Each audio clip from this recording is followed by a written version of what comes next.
আসসালামু আলাইকুম ওরহমাতুল্লাহ। ঘুমানোর আগে যে 7টি সুন্নত পালন না করে ঘুমাবেন না, এই আমলগুলো আপনারা অনেকেই জানেন, তবে এই ভিডিওতে একটু বিস্তারিত আলোচনা করেছি, তাই ভিডিওটি না টেনে সম্পূর্ণ দেখুন। ঘুমানোর আগে 7টি সুন্নত, তা হল নম্বর 1, আয়াতুল কুরসি পাঠ করা একবার। ঘুমানোর পূর্বে আয়াতুল কুরসি পাঠ করার ফজিলত।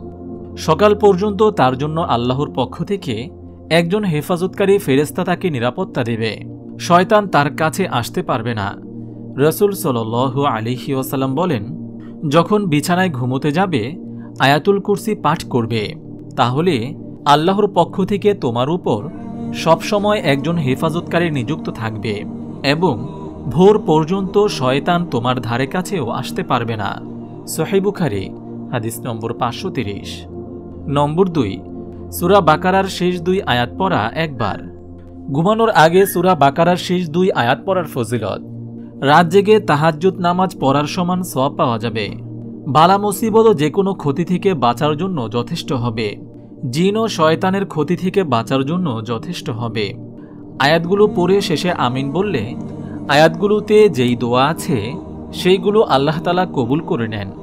রাসূল সাল্লাল্লাহু আলাইহি ওয়াসাল্লাম বলেছেন, যে ব্যক্তি রাতের বেলা সূরা বাকারার শেষ 2 আয়াত পড়বে সেটা তার জন্য যথেষ্ট হবে। সহিহ বুখারী হাদিস নম্বর 510। ইমাম নববী রহমতুল্লাহি আলাইহি বলেন, এর অর্থ কেউ বলেছেন কিয়ামুল লাইল বা তাহাজ্জুদ নামাজের জন্য যথেষ্ট হবে, কেউ বলেছেন শয়তানের ক্ষতি থেকে বাঁচার জন্য যথেষ্ট হবে, কেউ বলেছেন বালা মুসিবত থেকে নিরাপত্তা পাওয়া যাবে। তবে সবগুলো অর্থ সঠিক হওয়ার সম্ভাবনা রয়েছে। ইমাম ইবনে হাজার আসকালানী রহমতুল্লাহি আলাইহি এই অভিমত সমর্থন করে বলেন, উপরের শব্দগুলোর অর্থ নেওয়া সঠিক, আল্লাহ ভালো জানেন। প্রথম অর্থটি তাহাজ্জুদের সমান সওয়াব পাওয়া।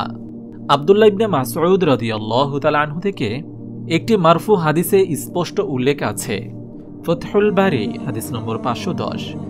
এই কারণে আলী রাদিয়াল্লাহু তাআলা আনহু বলেন, আমার মতে যার সামান্য বুদ্ধিজ্ঞান আছে সে এই 2টি আয়াত পাঠ করা ছাড়া নিদ্রায় যাবে না। নম্বর 3, ঘুমানোর আগে সূরা কাফিরুন পড়া একবার। উপকারিতা, শিরিক থেকে বাঁচতে সাহায্য করবে। রাসূল সাল্লাল্লাহু আলাইহি ওয়াসাল্লাম বলেছেন, এই সূরাটিতে শিরিক থেকে বাঁচার শিক্ষা রয়েছে। আবু দাউদ হাদিস নম্বর 5055। ফরওয়া ইবনে নাওফাল রাদিয়াল্লাহু তাআলা আনহু থেকে বর্ণিত, তিনি নবী করিম সাল্লাল্লাহু আলাইহি ওয়াসাল্লামের কাছে এসে বললেন, ইয়া রাসূলুল্লাহ সাল্লাল্লাহু আলাইহি ওয়াসাল্লাম, আমাকে এমন কিছু শিখিয়ে দিন যা আমি আমার শয্যা গ্রহণের সময় বলতে পারি। তিনি বললেন, উল ইয়া আইয়ুহাল কাফিরুন সূরাটি পাঠ করবে, কেননা এটি হলো শিরকের সাথে সম্পর্ক ছেদের ঘোষণা। তিরমিজি হাদিস নম্বর 3403। নম্বর 4, সূরা ইখলাস পাঠ করা একবার, 3 বার অথবা 10 বার অথবা যার যতবার পড়তে ভালো লাগে। তবে 3 বার পড়লে যেহেতু 1 খতম কোরআন পাঠের সমান, সুতরাং 3 বার করা যেতে পারে। কারো ইচ্ছে হলে আরও বেশি 10 বারও করতে পারেন। 10 বার সূরা ইখলাস পড়লে তার জন্য জান্নাতে একটি বাড়ি বানানো হয়। রাসূল সাল্লাল্লাহু আলাইহি ওয়াসাল্লাম সাহাবীগণকে বললেন, তোমরা কি এক রাতে 1/3 কোরআন পড়তে পারো না? প্রস্তাবটি সাহাবীদের জন্য কঠিন মনে হল, তাই তারা বলে উঠলেন, হে আল্লাহর রাসূল, এই কাজ আমাদের মধ্যে কে করতে পারবে? অর্থাৎ কেউ পারবে না। তিনি বললেন, কুল হুয়াল্লাহু আহাদ আল্লাহুস সামাদ। সূরা ইখলাস কোরআনের 1/3 সমান। সহিহ বুখারী হাদিস নম্বর 5015। রাসূল সাল্লাল্লাহু আলাইহি ওয়াসাল্লাম বলেছেন, যে ব্যক্তি সূরা ইখলাস 10 বার পাঠ করবে তার জন্য জান্নাতে একটি ঘর বানানো হবে। সহিহুল জামি' হাদিস নম্বর 6472। নম্বর 5, তাসবিহ, তাহমিদ ও তাকবীর পাঠ করা। 33 বার তাসবিহ অর্থাৎ সুবহানাল্লাহ, 33 বার তাহমিদ অর্থাৎ আলহামদুলিল্লাহ ও 34 বার তাকবীর অর্থাৎ আল্লাহু আকবার পাঠ করার ফজিলত। কারো একজন দাস থাকলে দিনে রাতে যে সেবা যত্ন ও সাহায্য করত তার থেকেও বেশি উপকার পাওয়া যাবে এই আমল করলে। মোট 100 বার পড়লে মিজানে 1000 নেকির সমান হবে। আলী রাদিয়াল্লাহু তাআলা আনহু থেকে বর্ণিত, তিনি বলেন, ফাতেমা রাদিয়াল্লাহু তাআলা আনহা আমার কাছে আটা পেশার দরুন তার হাতে ফোসকা পড়ে যাওয়ার অভিযোগ করলেন। আমি বললাম, তোমার পিতা রাসূল সাল্লাল্লাহু আলাইহি ওয়াসাল্লামের কাছে গিয়ে যদি একটা খাদেমের আবদার জানাতে। ফাতেমা রাদিয়াল্লাহু তাআলা আনহা যখন রাসূল সাল্লাল্লাহু আলাইহি ওয়াসাল্লামকে খাদেম দেওয়ার কথা বললেন, তখন রাসূল সাল্লাল্লাহু আলাইহি ওয়াসাল্লাম বললেন, তোমার জন্য কি খাদেমের চাইতে উত্তম কিছু বলবো না? তা হলো, তোমরা যখন তোমাদের শয্যা গ্রহণ করবে তখন আলহামদুলিল্লাহ ৩৩ বার, সুবহানাল্লাহ ৩৩ বার এবং আল্লাহু আকবার ৩৪ বার পড়বে। তিরমিজি, হাদিস নম্বর ৩৪০৮। রাসূল সাল্লাল্লাহু আলাইহি ওয়াসাল্লাম বলেছেন, যখন শয্যা গ্রহণ করবে তখন সুবহানাল্লাহ, আল্লাহু আকবার এবং আলহামদুলিল্লাহ পাঠ করবে ১০০ বার। এটা তোমাদের জবানে তো হলো ১০০, কিন্তু মিজানের পাল্লায় হবে ১০০০ নেকি। তিরমিজি, হাদিস নম্বর ৩৪১০। নম্বর ৬, ঘুমানোর দোয়া পড়া। ডান কাত হয়ে ঘুমানো সুন্নত। ডান কাতে শুয়ে ঘুমানোর আগে এই দোয়া পড়া, আল্লাহুম্মা বিসমিকা আমুতু ওয়া আহইয়া। অর্থ, হে আল্লাহ, আপনার নাম নিয়ে আমি মৃত্যুবরণ করছি অর্থাৎ ঘুমাচ্ছি, এবং আপনার নাম নিয়ে জীবিত অর্থাৎ জাগ্রত হব। সহিহ বুখারী, হাদিস নম্বর ৩৩২৪।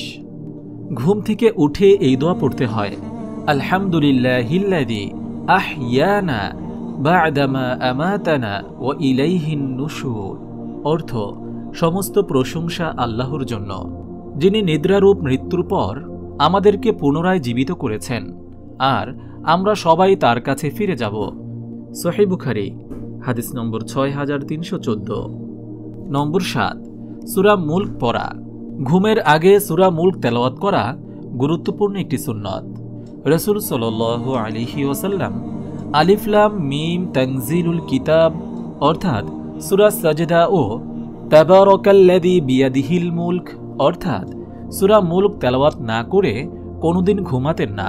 তিরমিজি, হাদিস নম্বর 2892। এই সূরাটি নিয়মিত প্রতিদিন তেলাওয়াত করলে কবরের আযাব থেকে সুরক্ষা পাবেন।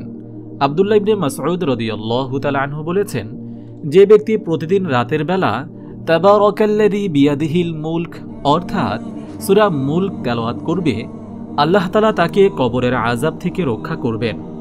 রাসূল সাল্লাল্লাহু আলাইহি ওয়াসাল্লামের জামানায় এই সূরাটিকে আমরা আল মানিয়া বা সুরক্ষাকারী বলতাম। যে রাতের বেলা এই সূরাটি পড়বে সে খুব ভালো একটা কাজ করল। এই সূরা প্রতিদিন রাতের বেলা তেলাওয়াত করলে কিয়ামতের দিন শাফায়াত করে জান্নাতে নিয়ে যাবে ইনশাআল্লাহ।